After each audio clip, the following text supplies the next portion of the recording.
संतांचं म्हणणं असं आहे की तीर्थयात्रेला गेलं पाहिजे, मात्र कधी गेलं पाहिजे? शुगर झाल्यावर. जवळ हे सकळ सिद्ध आहे, हात चालावया पाय, तव तू आपुले स्वहित पाहे, तीर्थयात्रे जाय चुकू नको.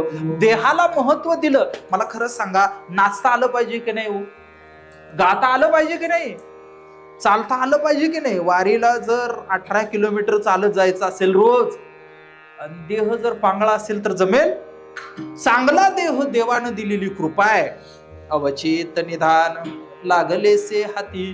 गोष्ट अशी आहे की असा अवचित चांगला देह तुम्हाला मला मिळाला, मात्र आपण तो आशेमध्ये अडकवतो आणि गर्भवासाचं दुःख येतं वाट्याला. काही लोक गोष्ट अशी होतात की अंतःकरणामध्ये संकल्प निर्माण होतो, चांगला विचार येतो, मग 2 दिवस 4 दिवस 5 दिवस प्रयत्न करतात.